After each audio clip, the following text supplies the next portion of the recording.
being fully connected to what you're feeling in a way where you really stand in it. So it takes over your entire body. Poetry is a no-holds-barred playground of cathartic intimacy with the self.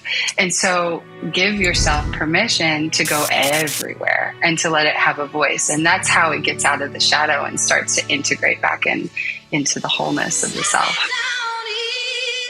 The poet is not just the one who writes. The poet is the one who lives life. The poet is the one who surrenders. The poet is the one who is unburdened by their passion and who actually goes out seeking life to discover. We all have the capacity to string words together.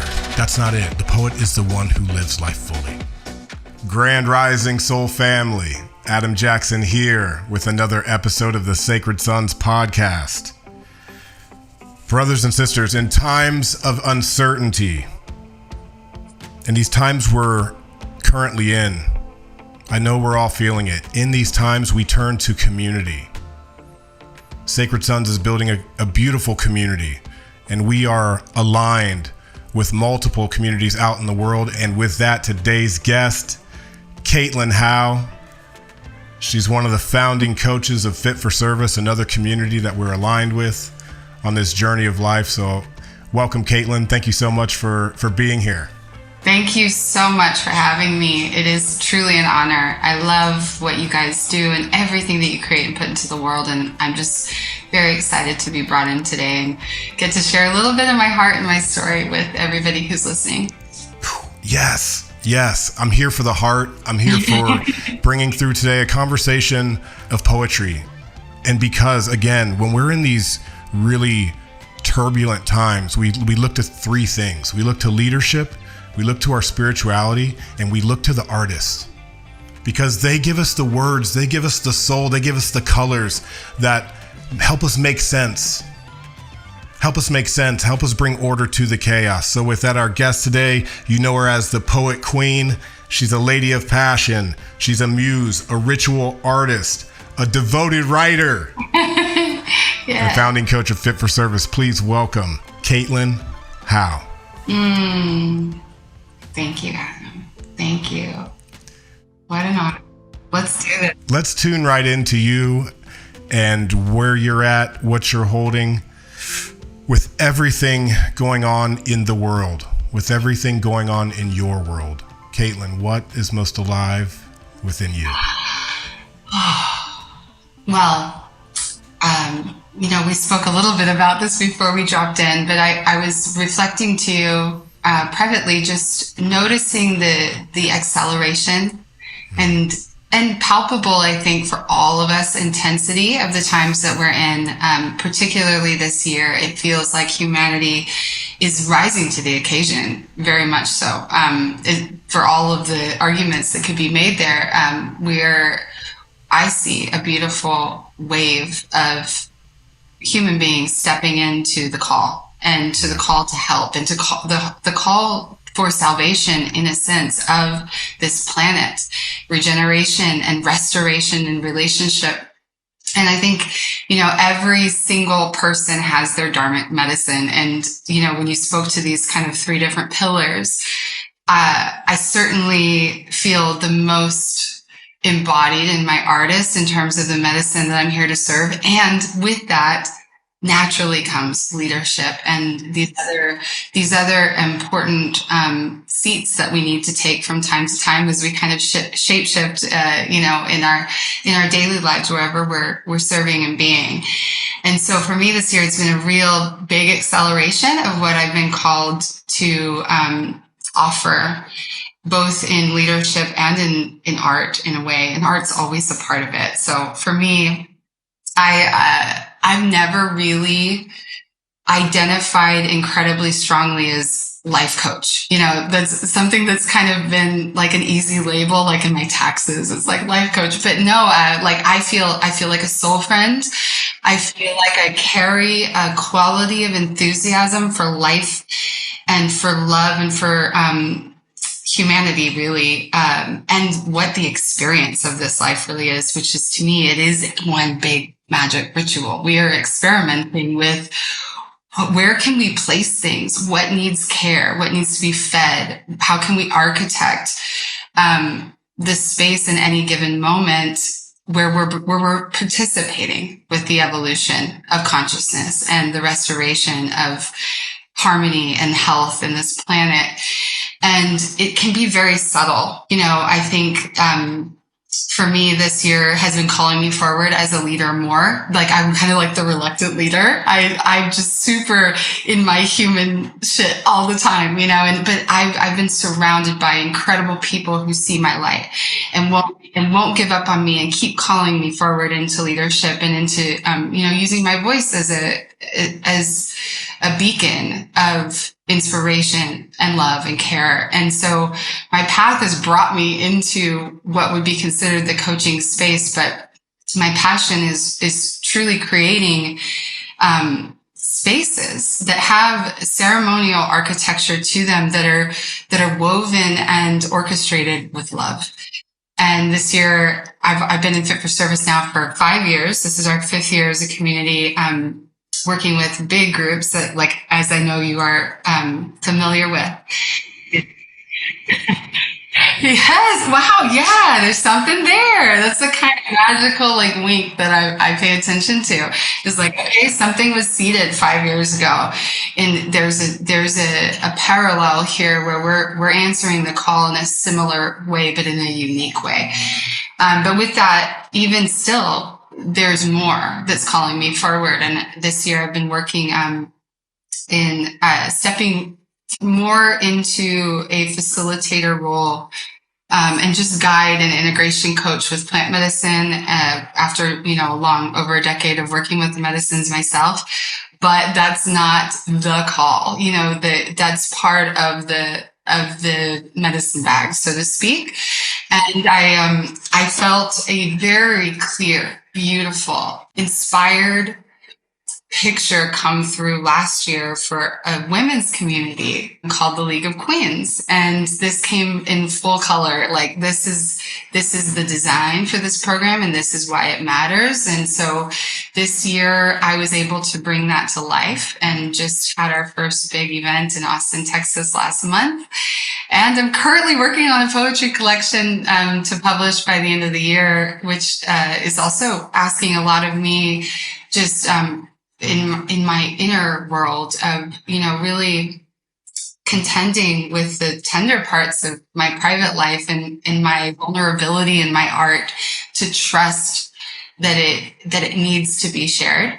I've been a writer of hobby for many years, and I dared to claim my handle on Instagram is the Poet Queen, and this is archetypal, but this is something that, this is not me in dominion over the realm of poetry by any means. There are so many, prolific and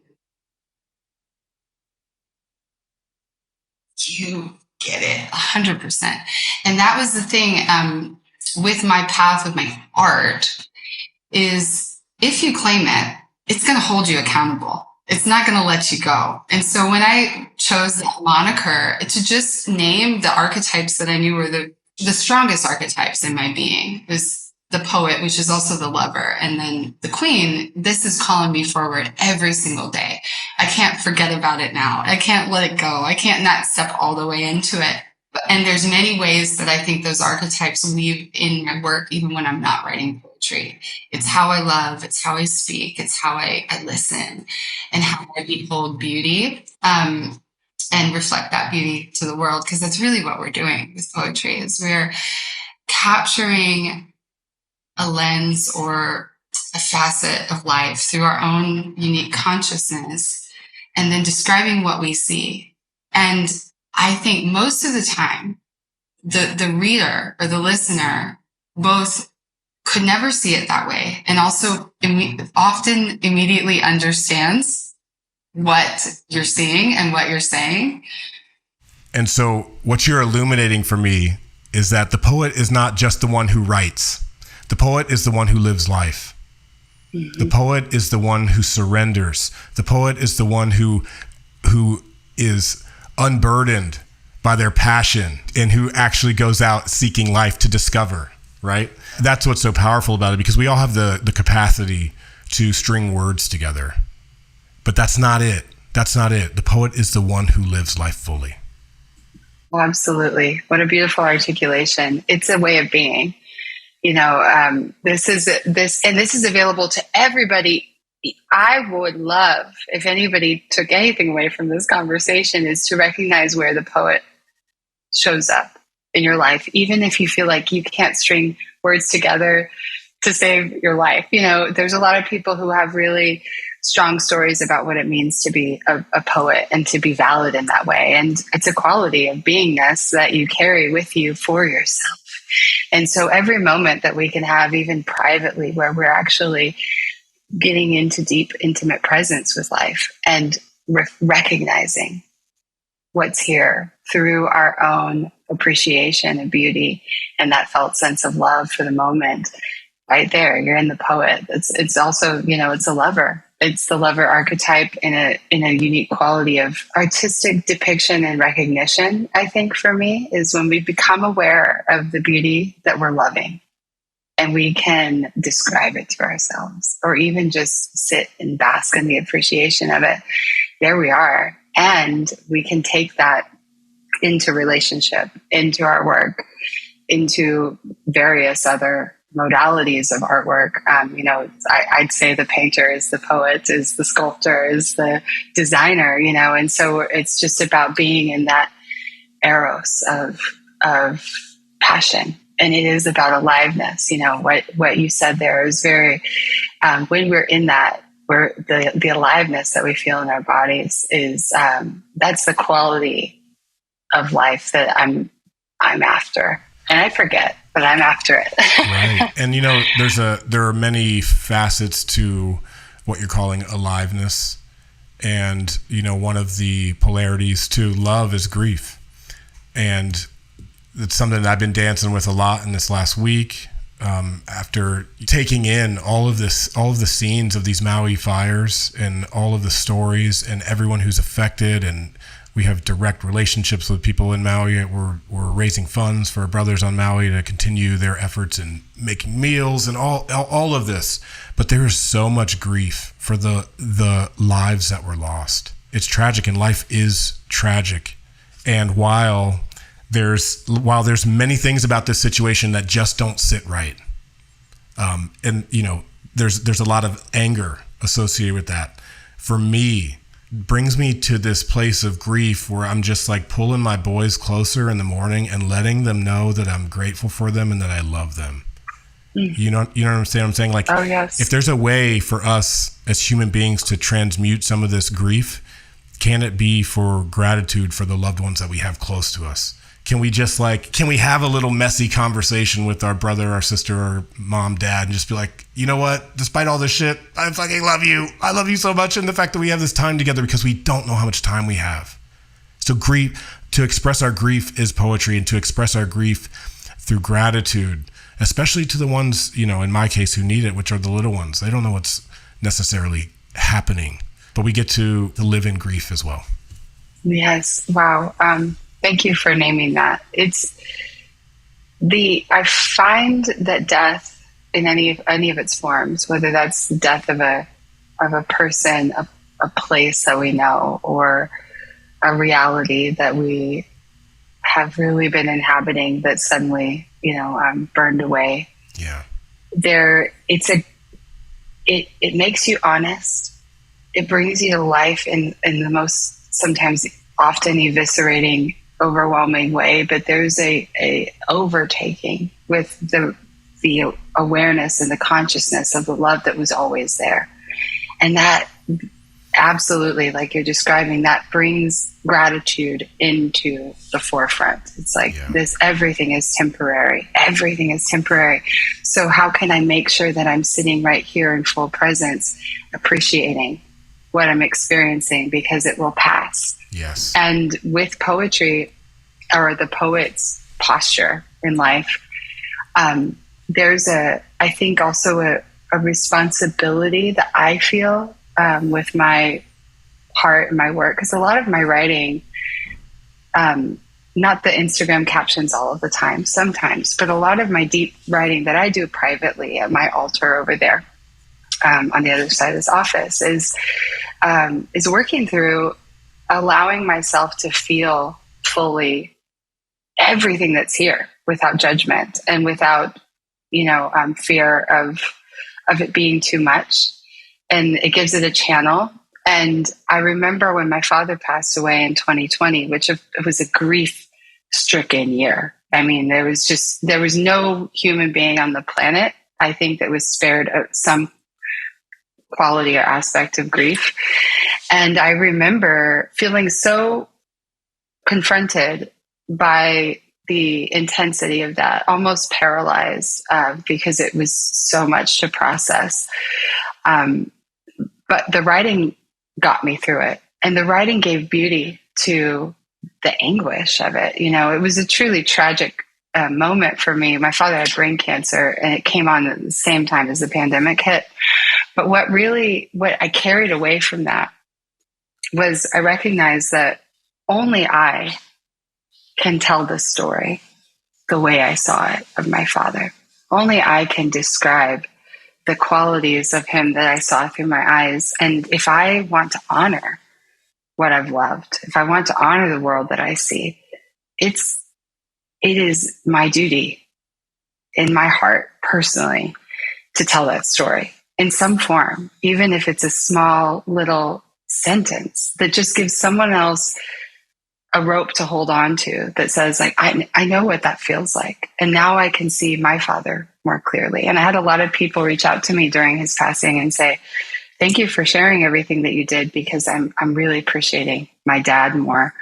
And that's just one example. So I feel like it's a way to move through the grief. It's a way to honor what has been, honoring and what is. And I find that it keeps the love alive, because, going back to aliveness, much of our aliveness, I think, is intimately interwoven with our willingness and capacity. And it's not always a choice, of course, but to do our best to allow ourselves to feel fully what's here in the body and in the heart. I love this as an invitation for those who may be also going through it in their own way or in this collective way. That if you are having trouble feeling it, to write it down, to let it be expressed through the words, whether that's made public or private. I would invite everybody, like, if you're writing stuff for other people to read it, stop. Stop there. Stop there. That's step one. And then just write from your heart without the anticipation of for anyone to read it.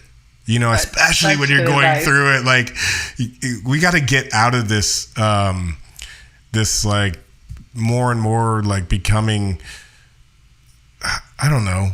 It's like everyone is a fucking brand or a product, or we're all consumers of this shit. But the invitation is like, don't do it for those reasons.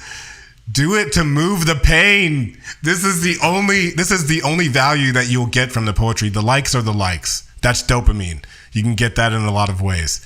The real resolution, the real moment of magic with any creation is the moment of creation itself, not what becomes of it as a product. Yes.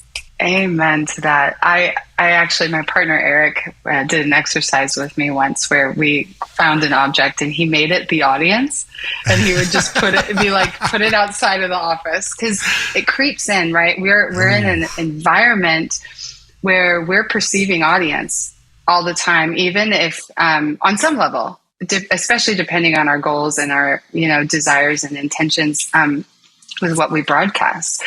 And when broadcast being sharing publicly, not necessarily literally broadcasting in the traditional sense, but we're in a world now where there's an audience anytime we want it to be, and that audience can really work its way into your private moments with yourself. And I just want to super double down on that advice, or that invitation, as a better word and more beautiful word, but do it for yourself. Only let it be messy. Let it be, that's the I get stuck when I stop letting it be messy, because I'm somewhere in my mind or my psyche, I'm like, someday someone's going to read this. And then I'm out of the flow. I'm not present with the work anymore. And do it for yourself. And then if you love it, share it. And when you do it for yourself, there might be a lot of it that's just for you that you don't love, that's not like, it doesn't give you that like, oh, that was beautiful, but you've moved the energy, you've made contact with it. And for me, when I start to allow myself to be very free on a page, it gives permission to my heart to open. It gives my permission to my body to go all the way there, whether that's rage or grief or even, more petty things that don't feel very welcome. And, we're at a different level of consciousness now. And I think that can silo a lot of what we consider emotionally, what we consider to be shadow or unconscious or bad. And so again, for me, poetry is a no holds barred playground of cathartic intimacy with the self. And so give yourself permission to go everywhere and to let it have a voice. And that's how it gets out of the shadow and starts to integrate back into the wholeness of the self. Yeah. I just have a sense that the greatest artists, they're rocking it, whether they're in their bedroom alone or whether there's 100,000 people. Like Jimi Hendrix, one of the greatest guitar players of all time, he never really even played the same thing twice. He was always in it. And this is my imagining of what he must have been like, but I don't, for however he was able to do it, let's say, like he didn't have that barrier.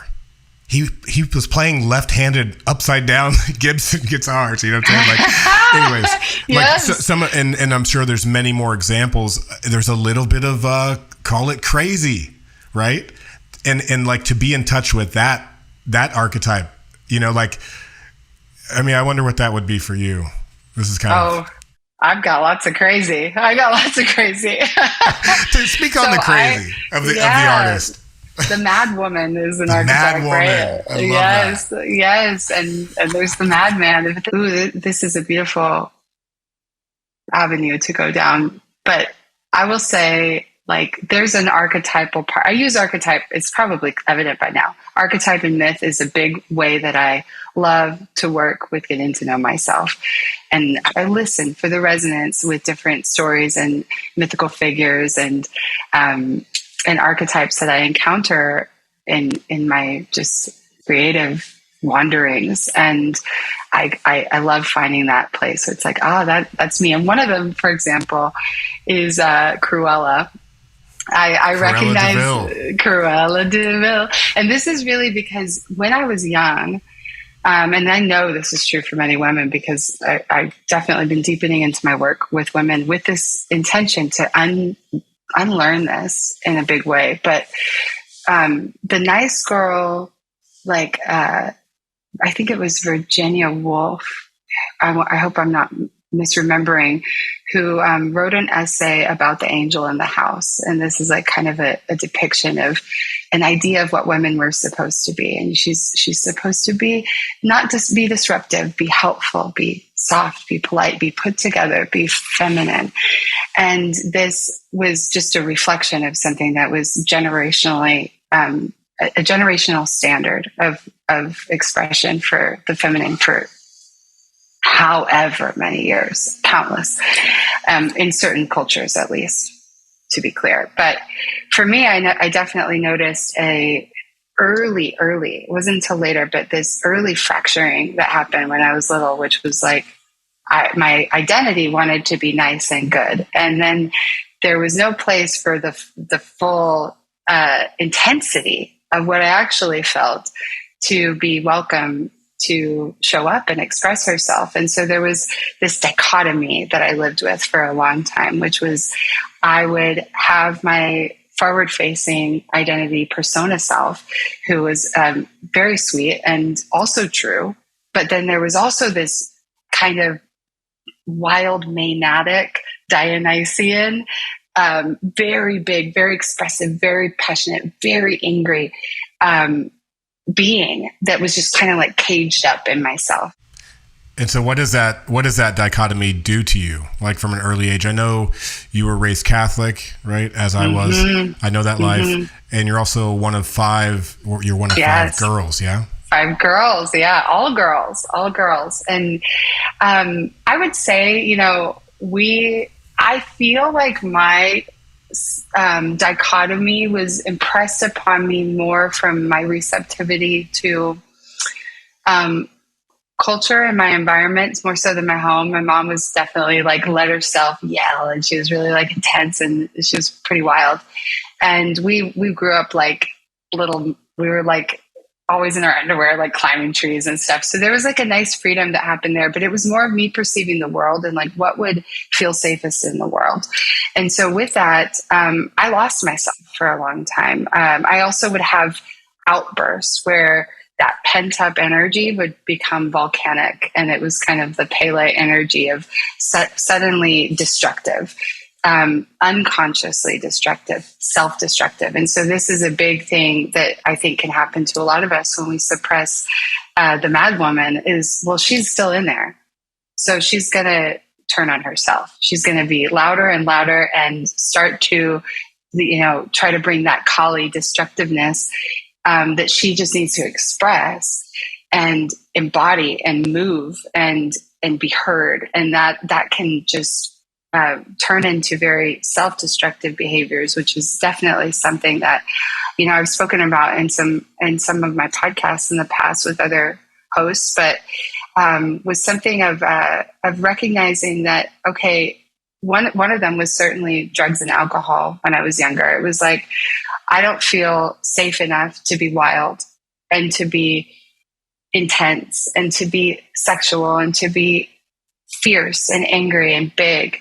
I'm used to being small. So when I have these other substances, it gives me the internal permission to express in this way. And so I started having this kind of dualistic life where there was this maenad creature who loved to be very expressive, and she would go too far, and she'd be dancing on tables, and she'd be like fighting with her partners and like super jealous, and all these like it was many different personalities, again, like I alluded to in our earlier conversation before the show. But ultimately there was a sense of not knowing. To distill it, it was a sense of not knowing exactly who I was. Like, could I be all of it? Could I still be loved as the woman the Caitlyn that people knew if I revealed this Caitlyn? And that separation got a little bit more strong as I started to get on the conscious, quote unquote, conscious path, which is like, you need to be enlightened. It amplified it more. It didn't integrate it. So I love where we're at. But what is the answer to that question? Will people still love you if you are the fullness of yourself? That was the tipping point in the most beautiful way for me, was when I got brave enough to talk about the stuff I felt ashamed of. Or one of my big passions earlier in life, and is still my passion right now, is costuming. And this would be like a way that I would, it's like my expression is a canvas. I'm going to go super dark tonight, or I'm going to go super playful or super wild and like sexual or whatever. And I noticed as I stepped into this, arena I didn't really expect, where I was working with guiding people, and there was this big shift in, what it means to be spiritual and conscious and stuff. There was a little bit of shame still of like the woman I had been, and she was so wild and she was so. And could you now put on this mask? Yes. Of the Shanti spiritual, all knowing, here for it all. And I just want to just put my mind in that scenario. Those experiences that you had, those outbursts, that wildness that was expressed, is actually like some of the deepest shamanic shit to reference when you're going into the underworld with others as some type of a guide. It's just interesting. Thank you for naming that. All layers of your story, accumulate into this person. Absolutely. And that was something that was very confronting, because anytime you step forward and you're vulnerable enough to, and audacious enough in some regards to say, I actually have something to share here. I actually have a gift I want to give. I can help. That statement is like, I can help. Some people will look to you and say, who are you to help? What have you done? How are you qualified? And you used to be a party girl. Like that might have been, a judgment for sure in comments, all these things. And it's a firing zone on social media. You're like this. You're like, I am a party girl still. I'm a mad woman. So what? So this was the tipping point, was when I started to own it. Exactly. Was when I started That's the flip. To own it. You have to own that shit. Own it. And also it makes you sick when you're pretending that it's not really still you. And so as soon as incrementally, this took like baby steps of me getting more resilient and getting more trust, and learning that the more authentic that I was, the more people trust me. When people can trust you, and when they feel like they can really be who they are around you, there's a field of safety that's actually created that everybody's craving. And I think we're the little joke about the like kind of angelic Shanti element. There's certainly an angelic, like wise woman frequency that comes through when I pray with people and things like that. But my medicine requires me. My medicine requires that I be that invitation and that permission slip to people, that to show them that I can go here, and I can also still go here. And I've been everywhere that you could possibly have been. And so there's no judgment in me for your darkness. There's no fear in me of what you could confess. And we need safe spaces to be confessionals, to reimagine a term. Confession is such a powerful medicine. Yes. Straight up.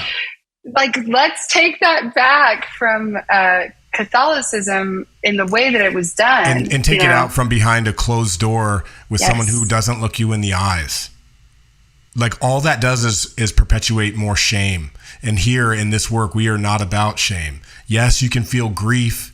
We can even work on the guilt. But in no way are we here to amplify the shame that has been, placed on society by puritanical culture. There's just no more room for that. There's no more room. It was a great game. You did it for a long time. That game is over now, and now there's a new game. And I just want to say here too, because it's illuminating some things for me in my own life. I had an outlet for my madman for many years. I screamed in a metal band, and I toured the world, and I headbang, and I played shows with my 5 best friends on stage, and we were like out there on a mission.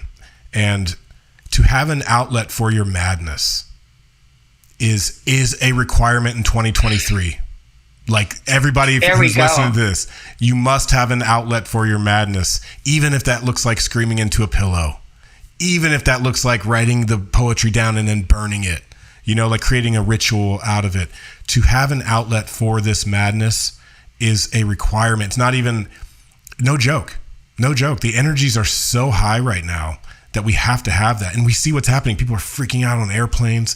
People are doing like atrocious shit to other human beings because there's no outlet for their madness. So yeah, like that's what I'm feeling in this moment. I celebrate that. I will champion that call to action for every single person, myself included. You speaking just now lit a fire in me. It burned my fire a lot brighter, because I recognize there's even, we're unlearning and peeling back layers of impressions that have been made about what is too much, what should we not say, what should we not express. And that judge that was absorbed by culture or society or whatever environment we got it from, that judge is so insidious, and it will sit in the back of the mind, even when I'm working and I'm like, I'm free here, but it's like really when I get in that zone of liberation where I don't write in a straight line. I dig my pen into the paper. I remember writing poetry is better when you're angry one time and like scrawling it down. That's not always true, but it can be true. It can be much better, because that, like, where is it going to go? The charge. And, our friend Stephen Jaggers has a really beautiful articulation of this truth, which is numbing is an active process. And one thing to speak to your earlier question about what was it like to live in this dichotomous, fractured state, tired, low energy, not alive, because I am that big, beautiful power source of my fire is I'm taking energy to hold her down. And then, I think this is something we see a lot in the old feminine. I'm going to call it old. I want it to be old. The old feminine cliche of the burnt out housewife who's, tired all the time and she's doing too much, but she's not getting fucking mad. There's no place for that to go. And we need a place for this to go. There's a lot to be angry for. So anybody who's out there who's feeling like, oh, I shouldn't be angry, other people have it worse. This is a tough, beautiful, beautiful world, but a tough world to live in at a tough time.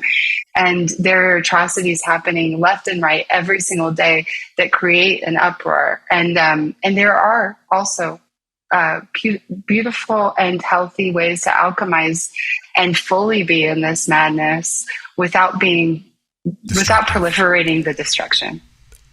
1,000%. 1,000%. It's about that full range of what it means to be human, not denying those aspects of ourself, not controlling them, but commanding our energy. Like there's subtle differences, big fucking shift. You know what I'm saying? To how that works. I love what you brought up with Jaggers. Shout out to Godzi. He was on this podcast too. What's up, Eric? It's a good crew of men over here. Yeah, you're supported. You're surrounded by some good brothers and some wise sages as well. And yes, doubling down on what you said, because I'm going to quote Kevin Walton here. That's why I'm doing my shout outs. I love it. Ultimately, to land at Kevin, it takes twice as much energy to hold back the fullness of who you actually are. And that is why the exhaustion is there, because we're in a state of holding our full selves back. And I love that kind of idea. In the men's work, I find that behind the anger is often sadness, right? I work with a lot of men. I get it.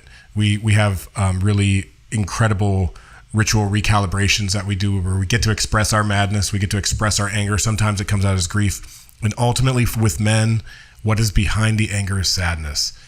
Alternatively, on the polar opposite, what I see in women, what is behind the sadness is anger. And where is that space? I have a lot of wanting. I have a lot of wanting for people to rise up and do certain things. I also know in my calling, no one's asking me to lead women. However, if I was I would lead them to their anger and to the expression of that, because I do think, just as you were saying, like what more of a powerful reclamation of power. Oh, that is so beautiful to receive, because you understand. So for your League of Queens, let's go into the League of Queens. Yes. Are you allowing that space with these women, with this circle that you've created? Yes. So I've done 2 different offerings so far. It's very new, but also like gorgeously received. I feel the promise of it, and every woman that I've worked with is like, please keep creating this, please keep creating this. And so I'm very excited for all of the possibility here, but we've done an online program and an in-person retreat, and both of the essence of what the League of Queens is an invitation through an orchestrated ceremonial container, and through ritual and through prayer and through intention and through expression to live a more passionate life. And passion being my definition of that feels true for me is to be passionate. To be passionate is to love what you feel. It doesn't mean it has to be sexual or sensual or, a lot of people may relate the word passion to romance or love or, romantic relationship. For me, that is the quality of loving, being fully connected to what you're feeling in a way where you really stand in it. So it takes over your entire body. And so I work with archetypes of the queen and also shadow queen, which is how can we find the expression of this archetype that's existing in us. If it's exiled, if it's shadowed, how can we bring that, invite that to fully express and to own sit it. at the table, to own it, to own that. It's so, yes, it's so exactly in alignment with what I've really been feeling collectively recently too. But when we work with that, we call it forward into its gift. And so the queen of rage would be the warrior. And I think the anger beneath the sadness that you're describing is so many times where a simple, powerful, firm, for example, no was needed. No. And that it's respected and that it's met and that it's heard and it's honored. And I will say for myself, and I know that many women feel this way, is not only was no sometimes not respected and honored, but sometimes not even said, because there wasn't a sense of safety. There was a fear in the body. And for our warrior, as women, we contend with a reality, a biological, physical reality that is, we are incredibly powerful, but physically in strength, we are vulnerable in many situations. And so that awareness, unless you really hone the warrior who like an animal almost will call forward the spirit into her body that's so big that it makes a resounding presence in the room. The interpretation of that can be that it's not safe to even say no. And so we have a lot of things that needed to be said at some point in our lives that weren't said. And then there's resentment, anger, rage about I just need a place to scream my sacred fuck no into the universe. Sacred no. Absolutely. Yes. Absolutely. Yes. I'm feeling a lot right here. But yeah, we have a practice too where we invite brothers to say their no and then claim their yes, right? Because what I wanted to say here, you know why a woman's no should be the most respected words on planet Earth? Because a woman's yes can shift humanity. A woman's yes, a woman's love can turn a boy into a man. A woman can come into your life and say yes to you in a way that raises you up. And this is not just about relationships, but a woman's yes, a grandmother's love can it can bring love to the entire world. It's huge medicine. It's huge medicine. A woman's yes, right? And so and yes for men, I'm speaking I know who you hang out with and all that. I'm for families. And anyone can relate in the way that they want to relate, but I'm here for families straight up. And within those families, a mother's yes is so powerful, and I experience it on the daily. So that's an invitation for myself, but for all of us, that's, if there's ever a reason needed, we need to listen to these women. We need to respect these no's because their yes is the most powerful force in the universe. Believe it. Believe it. That yes is the force of life itself. Thank you. Beautiful. True.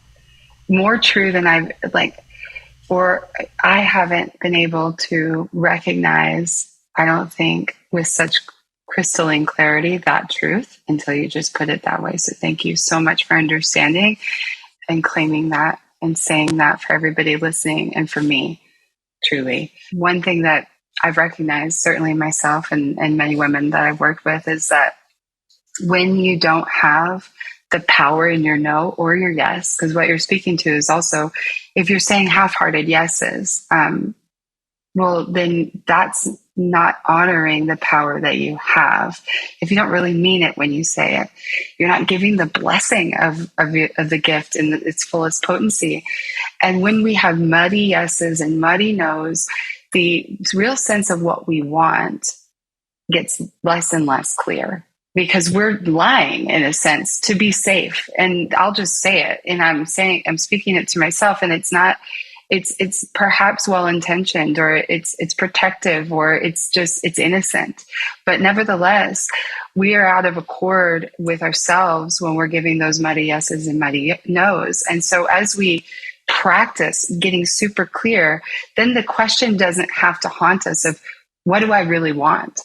And that's an element of desire work and pleasure work and women's work, as you know, specifically, that's really also very essential. So we can get that powerful, beautiful, palpable yes that actually serves its medicine and is able to be felt by everybody around us. Because we're all, whether you're male or female, we're all so perceptive, magically perceptive. We can sense the half-hearted. We can sense the hollow and the shallow. Trust is eroded through that, and trust with self is eroded through that. And so this is a rehabilitation of self-trust and trust in one another that crystallizes desire, so the right choices can be made on our dharmic path to live a life of fulfillment and enjoyment in an authentic way. That's really what I feel very passionate about for women. Yeah, this is the knowledge of self. The most important understanding, for us as human beings is the knowledge of self. What do I want? So I'm going to ask you, you ready? I'm ready. In one word, what do you really want? Adam, you've asked this question to a room full of beings that live in my heart. I feel all of these beautiful words arising, and like each part is like, I want this, I want this. One word. The first word that popped into my head is magic, but I'm like, why that? Can I give you a reflection? The first word that you said was one. So I think what you really want out of this conversation is oneness. It's where we started. In oneness, you said you repeated me one word. So the first word you said was one. I just want to point that out as just like a factual reflection. I love that. But wait, ask me the same question. Okay, Adam. In one word, what do you really want? Peace. Peace. I just want peace always. It's like everything I do with all of my being, I'm constantly striving for peace. It's like I even say it all the time. I'm like, peace, fam, peace. What's up, peace? Wow, I'm calling it in all the time. Yes, and I actually desire peace. I mentioned I'm in a family. I'm also a part of a co-parenting family. I'm always in every situation. I'm striving for peace, and I love to be in the peaceful respite of life, just sitting under a tree, in the breeze, just with peace. That there's something about my being that's the place I just strive to get to every time. I love that, and it's medicine for me. I got to tell you. What was your word though? You said magic. Okay. That was like a half word. Yes. Yeah, it's true. It's true. So my word, I want, the word that's coming forward is faith. And it's not as sparkly as a lot of the other words that, like, from the deep, gentle, relaxed place in me. And when I say faith, I mean for everyone. I want to live in such a way that I can create that embodied feeling, whether it's faith in the magic, faith in the survival, faith in the divine. And at the root of all of my orchestrating efforts to wow people back to life, what I'm really aiming at, including myself, is enough wow that we can't doubt it anymore. That we just know that it's a glory to be here. Yes. And that we can trust it. So I did not expect that word to come yes. Full yes. Full yes to faith. And you didn't say it. The line that came up to me is like to restore our faith in humanity. Like that's a part of the mission too. And those are the kind of words that come out of communities like Sacred Sons, like Fit for Service, where people go, this work has restored my faith in myself, in humanity, in the work, in the knowingness, in the poetry. Faith is like, yeah, it's a full yes. That's the work.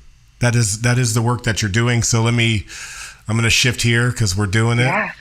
Yeah, we're doing it. It's every kid's dream to throw a fucking party, to throw a festival. Every kid wants to throw a festival, no? You know, like if it was my party, what would it be like? Who would be there? Yeah. So you're throwing a party. It's called Arcadia. That's right. What's got you lit up about Arcadia coming up November 2nd through 5th in Las Vegas, Nevada? Ooh. Thank you for asking. The Arcadia is it's probably easily the most exciting project on the horizon for Fit for Service and for me personally, because to speak to what you said here about every kid wants to throw a party, this is, for me personally, intentionally creating a festival and a party of love and remembrance and evolution and, good conversation that's seeking to work the needle. All of this is a more beautiful, more intentional way of doing the thing that I always love to do. So the part of the woman that I once was, that I will never not be, but the part of me that was the Dionysian Maenad who loved to costume and loved to express and loved to connect with people is really the heart of it. Love to feel the energy of connection with people. She gets to come back and do some good work in the world here with this festival and really serve that same kind of medicine, but without the self-destructive piece. And so what we're doing with Arcadia as a company, or, as a community, that word didn't feel quite right, but it's both. But as a community, there is unquestionably a tremendous amount of pressure and challenge that we're up against as a collective. And so we can do some deep, important, essential work on a very small scale, one-on-one, in small groups. But there's something, for me, I will say, something really essential and really important about creating these kind of sonic boom, energetic shifts on a larger scale. Because if we really tune into the body, the inseparable body that we are as one humanity, one again, we need these points of tension in our field to, as we were speaking earlier, the part that just needs to express and move that energy. When we come into a festival space with a large group of people and we all attune to the frequency of play and trust and excitement and bliss and self-love that comes through when you're dancing, everybody, for the most part, in a given moment, the vast majority of everybody in a festival is forgetting about that ruminating mechanism that day by day is fixating on all the problems that need to be solved and all of the things that are bad and wrong. And we're actively in flow, remembering that faith in humanity that's like, wow, look how beautiful human beings are. Look how creative they are. Look how gorgeous life can actually be. And it already is. I think another reason that, I would love to share a little bit about the history of the spirit of Arcadia, because. Well, can I ask you in this way? Listen, I'm one who has been to many transformational festivals. I'm fully in. We as Sacred Sons were just at Envision in Costa Rica this year, bringing our medicine to one of the raddest festivals on the planet. Transformational gatherings have played a massive role in my own evolution. and many of my friends and brothers and sisters, what was your first festival? Oh, I love this. I like this track. So, this is a good one. I guess my first festival, for one, I grew up in San Antonio where it's fiesta every spring. And so it feels like it planted like this seed in me where I just love being in big groups of people. I love the music. I loved the like confetti and the regalia. There was something that just was like always in me. So I didn't go to a really big scale festival until my late 20s, which is pretty wild. I was kind of a late bloomer. I didn't travel much until I was 25.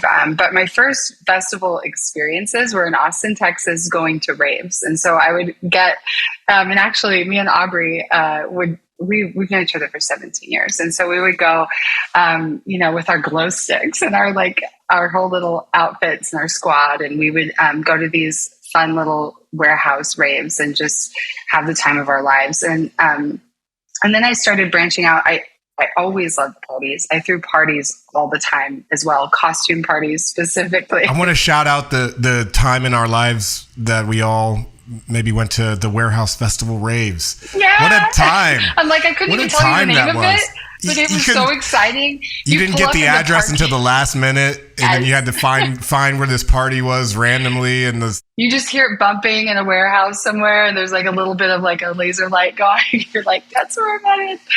Yeah, there was. I want to just acknowledge an element of destructive escapism in those warehouses. You know Absolutely. What I mean? And so what I see coming through kind of the newer festivals is less of that and more a celebration of life, more celebration. You gave a lot of acronyms to how humans make you feel at a festival. One of the biggest ones for me is kindness. Mm-hmm. Like, how kind can we be to each other? And festivals are the perfect petri dish for just like accelerated kindness. I love that. It's super true. There's something I will say with the warehouse rave, definitely some zombie energy going on in those spaces. And I've been there. I've been that zombie. I'm sure, I'm sure I didn't think I was, but I definitely have been. And always one connective thread is my journey with festivaling and these kind of spaces evolved from warehouse rave to EDC Las Vegas to Art With Me Tulum to Burning Man, and now and everything in between now into producing one of our own. The common thread is kindness. There's something about this beautiful, of course there's exceptions. Of course people have bad experiences, all of them, depending on how things unfold for us individually. But I would say there's a felt sense of trust when we step into a festival atmosphere that's saying, like, we've all agreed on our intention to be here. And our intention to be here is that we're here to enjoy ourselves. And this is an important part of life. And we're here to express ourselves. And that because I know I'm here for that reason, I'm going to celebrate you being here for that reason. I'm going to help you out. I can't tell you how many times it's totally different in a nightclub bathroom with women and in a festival bathroom where it's like, what can I do for you? How can I help you? Are you having a good time? And the difference there being in the nightclub, there's no agreement made. Like, I love that you pointed that out. The agreements are what make us, are what keep us safe. The agreements, the big yeses, right, and the nos are the pieces that keep that community in that energy. You know what I mean? That's where the energy comes from, is from the agreement. I love that, just that you pointed that piece out. Yes. And I think something we're seeing, it's implicit most of the time, except with Burning Man. I will say Burning Man has the 10 principles, and those are excellently done. Like that, their principles changed my life. Yeah. Absolutely. And there's a big magical quality. Shifted culture. The 10 Burning Man principles. I think, almost every festival now is leave no trace. Leave it better than you found it kind of energy. That sentiment broadly came from the Burning Man community. absolutely. And thank God it did, because it shifts your perspective too. I've noticed going to a concert, nowadays, I will walk through and see just an egregious level of waste just stomped all over, and it's tragic, but you don't see it until you have a new experience. And there's really it's hard. I try to always carry this little torch of compassion, of just understanding that when you see it and you really feel the call and you really recognize that there's a way of social responsibility and deep care that we can just step into, that we get to participate in. It's all about participation, right? It's all about participation. That's why it's important. I just wanted to say this for those who may be on the sidelines out there. There's a lot of Sacred Sons listening to this. You guys have all come through our containers with our agreements. We clean up together, we eat together, we break bread together, we pray together. Like we're in it. And so we get to create that culture of ownership, really is what it is. And the radical responsibility being another principle of like Burning Man, and fit for service. So it's simply not coming to another festival. It's not going to another gathering. It's stepping through a portal into another way of being, into another realm of consciousness. It's not that it's better than, but it's like, if you feel the call to be around like-hearted individuals in this way, we're doing it. You're invited. And you're invited. You're so invited. Come to my party. I throw a great party, you guys. So now tell me about the background of Arcadia. Give me the Arcadia lore. Yeah, so she's new, if we'll call her she. It's non-gender. But she's, I feel a she because for me, what happened is the name of the festival came through a vision that I had. And I was doing a Theta Soma dream work session with a friend of mine, Anthony. And he was guiding me lucidly, no medicine, into my psyche and through questioning. And it was just kind of an imaginal space. And I finally got to kind of what felt like the heart of the path. And I encountered this woman, and he told me to ask her name. And she said Arcadia. And I was like, that's not a name. And then he was like, what's the name? I was like, it wasn't a name. And so I look into the meaning of this word. And Arcadia means it's kind of a poetic term for a lost Eden. It basically means a paradise, a wilderness paradise that was destroyed and can never be restored. And so with this, I shared this with my team, who was also my best friends and my soul family. And I was like, wow, this is really fascinating. And it feels like my takeaway from it was to push back against that story that paradise is lost, that in the Garden of Eden, we ate the apple and there's no going back, and we ruined everything. And this is, I think, what creates this undercurrent of a story kind of sits in the belly of human perception and taints our capacity to love and embrace one another, and to trust that we can, by sheer will and heart, reclaim a new, reverent relationship and living experience of paradise now, here, as it already is. And so I had this vision. I shared it with the team. We had a long time of incubating a festival, because we knew, we loved to do this when we were younger, but we've done it so much, we know how to do it better. And we want to give that to people. We want to give it to people in a way where we can hold a container that will be more intentional, will be conscious of what we're doing and participating in it actively, and having, not checking out, not distancing ourselves from the aliveness of the moment, but going deeper into the aliveness of the moment. And so we've been incubating this concept of where will our festival be? What will it be? And then the name just clicked, and it was, this is the name of the festival. This is our audacious claim that we can start right here, right now, with this earth as it is, and call it beautiful, call it the more beautiful world, and experience that now together. And of course, every spirit, a juggernaut, like creative idea spirit. You know, there's books, there's communities, there's, Elizabeth Gilbert articulates it quite nicely with her book, Big Magic, but she describes like a realm of living ideas. And when they come through, they take life. And so Arcadia took its life through our apprehension and our acknowledgement of it. And with that, we've told the story a little bit, but we intended to take it to this wilderness environment where it was like to be off the grid, and we're like camping and it's all trees and grass and a lake, and it didn't work out. And it didn't work out with a really like shocking kind of last minute thing where we got this unexpected news and we had to pivot. And where we ended up was being guided to Las Vegas. And there was a lot of judgment. Old stomping ground. Back to my old stomping grounds. So my mad woman thrived in Las Vegas. Right. You know, I used to live You're there. Like, for 4.5 I got this. Years. You're like, yeah. I got this. Let's throw a party in Vegas. Everyone's like, Las Vegas. And I'm like, actually, I see this and I love this, because it is our duty not to isolate medicine from people or places that we might, you know, describe as or relate to as something like the way we did with we have with rave warehouse parties. But you know, there's a strong energy of that kind of vampiric. There's a vampiric energy that exists in Las Vegas.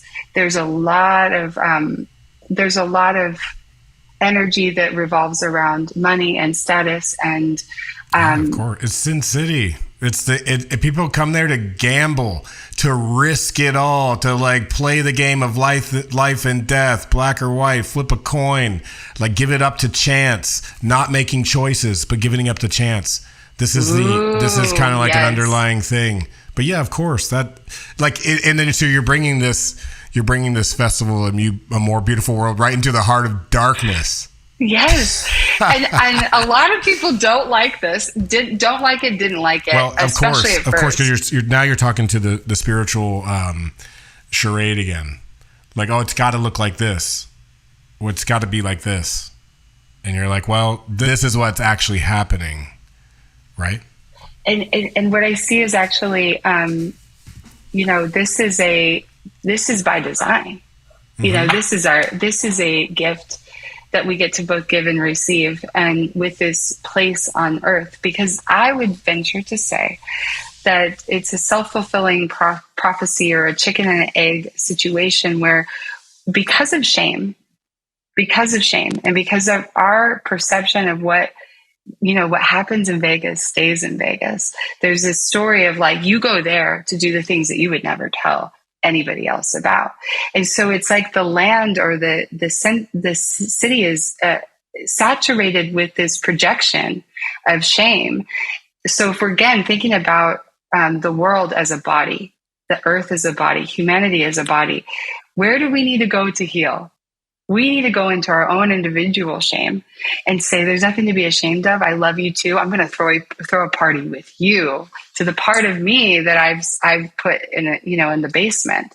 And so that feels actually an aspect of the greater ritual. Is like, what happens if we take these good intentions, these beautiful, we have incredible speakers, Robert Grant, Matthias Stefano, Blue of Earth, and on, fabulous array of musicians that have a lot of soul and heart and ingenuity. And then we create a container of radical love and safety and the shared intention to dream the more beautiful world that our hearts know is possible. And we come there as a congregation of ideation and experimentation and play. And we bring that frequency to one of the areas of this body of the earth and humanity where it's carrying the most shame for us. And we absolve it through our love. See, there's nothing, I actually will learn to love this place. I will embrace it. I will open myself to its gifts. Because I lived in Vegas, I know the darkness and I also know the beauty. And there is so much beauty there.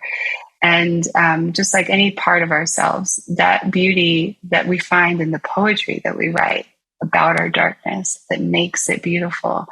That kind of sacred marriage of facing the darkness and daring to call it beautiful, daring to call the grief beautiful, the rage beautiful, the shame even beautiful.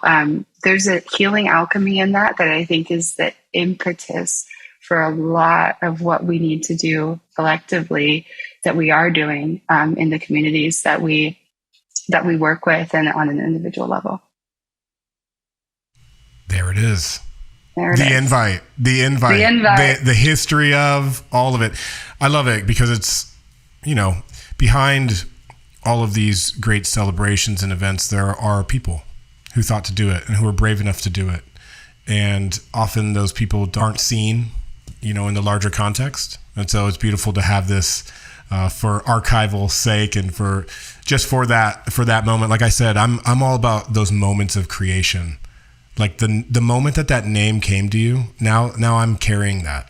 You know what I'm saying? Like now when I look at that word, it means something very different than what it did just like an hour ago. Mm-hmm. And these type of things, these are it's all in the details for me. And I love that. So thank you for sharing that story. Thank you for asking. Yes, I feel it. The stories matter. If you are interested, check out Arcadia, ARKADIA, November 2nd through 5th. There was a bunch of folks from our community there last time. A bunch of people who've been on this podcast, speakers, musicians.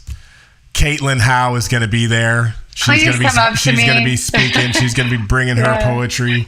With that, Caitlyn, we've been on a journey here. Yes, so thank you again. We've really covered some territory. Mm-hmm.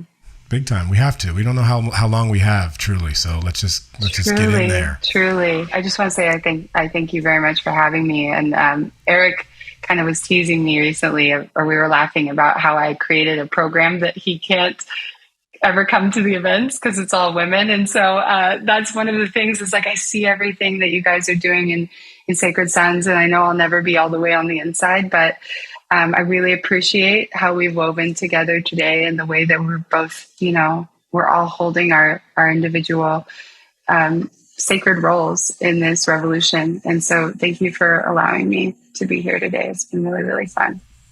Yes. Thank you for owning it. Thank you for always, you chose baby. This. We chose this. And I imagine if you're someone out there listening that you chose this and you're on your path as well, and sending you all out there lots of love. With that, Caitlyn, is there anything you would like to leave with the brothers and the sisters who are listening? I mean, I just look forward to continuing to see each and every person out there own it a little bit more, shine that authentic, passionate, loving to feel what you feel kind of quality of being that's inside of you and that wants to be embodied and known. And share your art, get in there, leave the audience at the door, and tag me in some poems. I'll give you a little bump up. I'll do my best to elevate your voice, but I see you all. I appreciate the beautiful moment in time that we're getting to spend together here in this life. And follow along with me at the Poet Queen on Instagram. Hold me accountable to my poetry book, and I will see you guys at Arcadia in November with bells on. Please come up and show me your costumes. Give me some hugs and some high fives, and let's dance. Let's dance. Beautiful. I'm taking away so much from this conversation, and the biggest one being have an outlet for your madness. Find it. It's important. It's required. It's necessary. With that, Caitlyn Howe, Fit for Service, Adam Jackson, Sacred Sons. We're out, family. Peace. We're out. Thank you.